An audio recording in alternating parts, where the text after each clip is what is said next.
Un viaje, un recorrido, una reconstrucción. Jóvenes y Memoria 2023. Todo queda guardado en la memoria.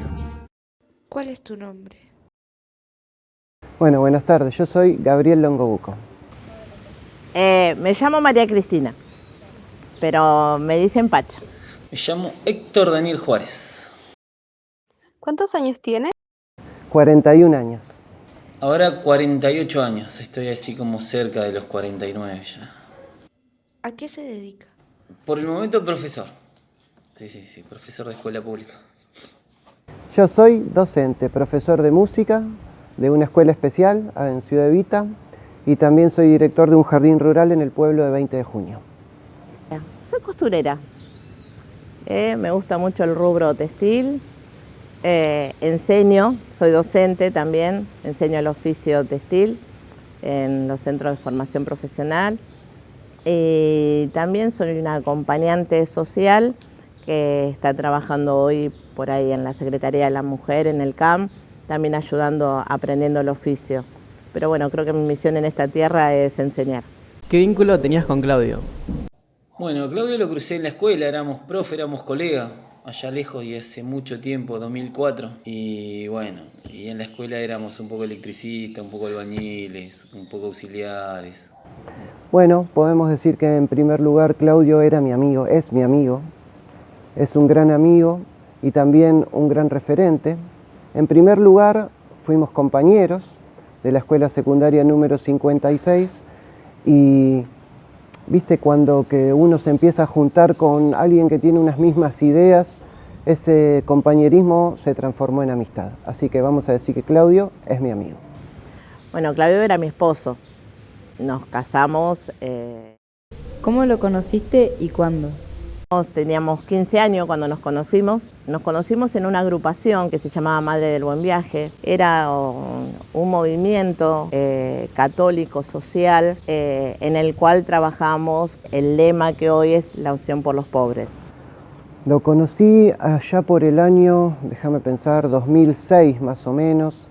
Antes que se forme la escuela secundaria 56, nosotros dábamos clase en un 8º y 9º grado. Él daba clase de matemática y yo al lado, justo al lado, daba clases de música en los 9º grado. Y la gran anécdota que lo conocí fue cuando yo estaba en medio de la clase y él se me acerca y me dice, ¿vos sos músico? Bueno, vamos a hacer la clase juntos.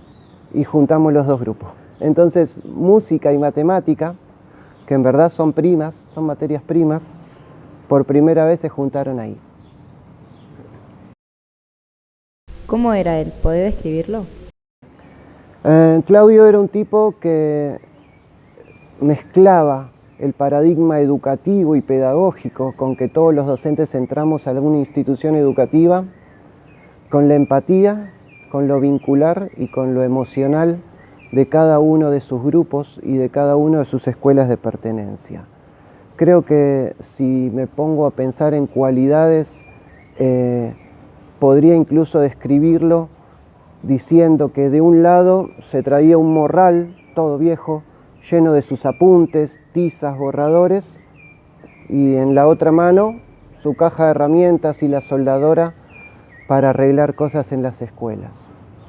Me parece que una de las cualidades más importantes que tengo que destacar de mi amigo, el profe Claudio, era de que lograba empatizar el paradigma pedagógico, nunca dejaba de enseñar y nunca dejaba de perder de vista la especificidad de su lenguaje, de las matemáticas, o la especificidad de ser docente, pero las mezclaba con lo emocional, con el poder involucrarse en la problemática de la sociedad o de las instituciones en donde trabajaba, transformándose, creo yo, en un docente perfecto, porque lograba emocionar, que el 100% tanto de los chicos como de las familias como de los compañeros lo quieran, poder continuar educando con los documentos curriculares de ese momento vigentes. O sea que para mí, desde ese lugar, era el profesor perfecto. Tenía su carácter, no, porque no vamos a decir que no tenía su carácter. como dijo Mario, también cuando se calentaba, pero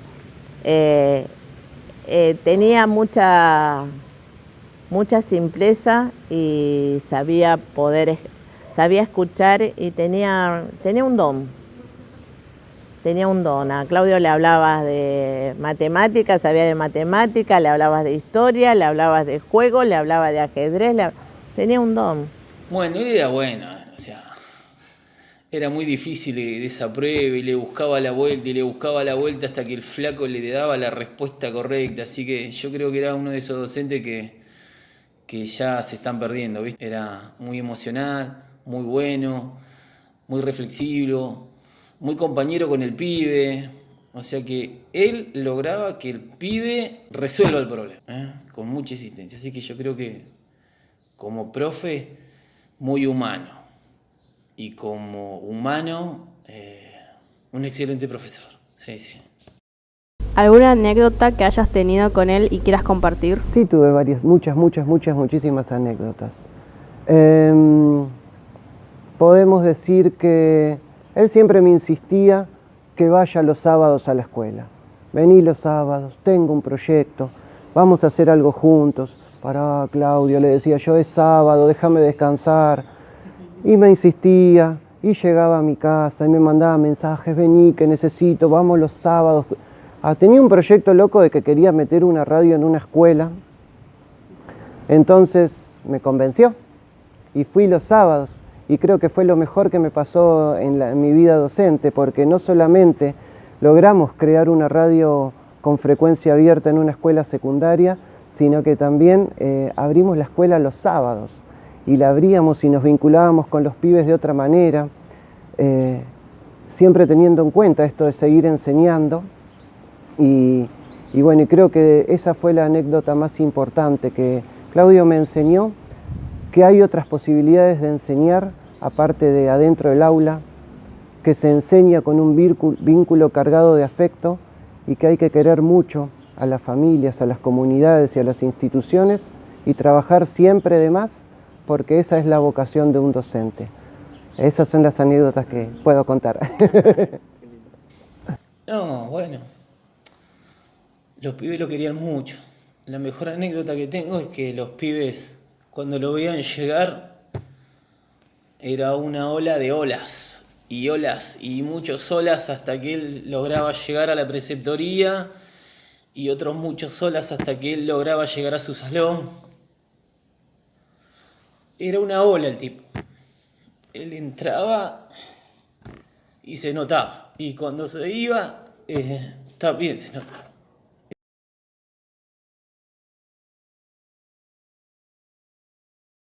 Bueno, desde el año 2007, 2008 más o menos, había algo que se llamaba CAJ, que eran unas siglas, Centro de Actividades Juveniles, que se abría la escuela los sábados, que había talleres. Y cuando Claudio empezó a explicarme lo que era este espacio y a decirme, mirá, nos gustaría de que nos des clases de música, al mediodía vamos a hacer algo al disco, vamos a comer, vienen los pibes, vienen sus familias, podés traer a tu hija. Mi hija tenía 4 años. Entonces, cuando empecé a hacerme carne de estos sábados de CAJ, de estos sábados de encuentro, cuando llevaba también a mi hija y la veía a ella vincularse con mis alumnos, con los hermanos de sus alumnos, todos mezclados, habiendo talleres de música, de canto, chicos tocando la guitarra bajo el sol, otros cocinando, otros arreglando cosas, y todo desde una atmósfera llena de afecto. El CAJ significa para mí un gran modo de volver a enseñar desde el vínculo, desde el amor, desde también la revolución, porque habitar un territorio es desplegar un proyecto, y CAJ fue un proyecto que mediaba desde el amor, el cariño y la tenacidad de muchos locos, liderados por Claudio, que tenían esta visión: transformar la educación, nuestras propias familias, nuestras profesiones, a los demás y a nosotros mismos, en beneficio de todo un grupo, de todo un barrio. pensar en el otro y que el otro piense en nosotros, como este intercambio equivalente en donde siempre el paradigma fue educativo, pero rozaba también lo terapéutico, lo vincular, y bueno, y eso.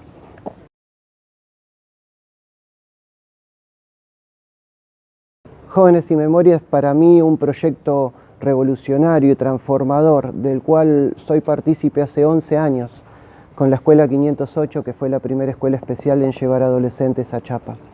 Me parece que Jóvenes y Memorias se sostiene por los coordinadores, por los pibes, por los docentes, y es un espacio en donde hay un video que dice que no tiene esquinas, que se juntan, que nos juntamos, que nos vinculamos, que aprendemos de los demás y que vamos conociendo distintas realidades, pero que sobre todo nos ayuda a transformar nuestra propia realidad a partir del arte, a partir de poder continuar estudiando. Entonces por ahí tanto a los pibes como a las familias, como a los profes coordinadores y a los coordinadores de jóvenes decirles gracias. Gracias porque este espacio nos enseña cotidianamente, les enseña a los jóvenes que hoy estoy acompañando y que mañana me voy a Chapa en tanda 4. Y también les diría que continuemos siempre estudiando, siempre, en todo momento, que trabajemos siempre de más para las escuelas o para las instituciones y que querramos mucho a nuestros amigos y a nuestras familias. Me parece que eso es la visión principal que Claudio nos enseñó en un primer momento, trabajar siempre de más, estudiar y querer mucho a nuestros grupos. Si él viera este video, ¿qué le dirías? Yo creo que él en primer lugar me diría, bueno, tenemos que hacer un proyecto. Ya me estaría diciendo, nos encontramos a la noche para hacer un proyecto, tenemos que hacer un proyecto de acá y un proyecto de allá, pero por ahí, mira, me pone la piel de gallina, che. Él me dejó un legado, me dijo, cuida a los pibes. Entonces por ahí yo le diría, Claudio, quédate tranquilo, estamos cuidando a los pibes. ¿Qué le diría? Que bueno, que esta entrevista es producto de que creció la semilla que él sembró. Que me están haciendo la entrevista chicos que empezaron de muy pequeño con él y hoy están acá tomando la posta con la misma perseverancia, con la misma fuerza, con el mismo afecto. Eso le diría, que si luchaste porque algo siga funcionando, fue lo que sembraste con el Caja hace mucho tiempo atrás. Los pibes que dejaste son brillantes, se movilizan, están en todos lados, perseveran, están con el que los necesita.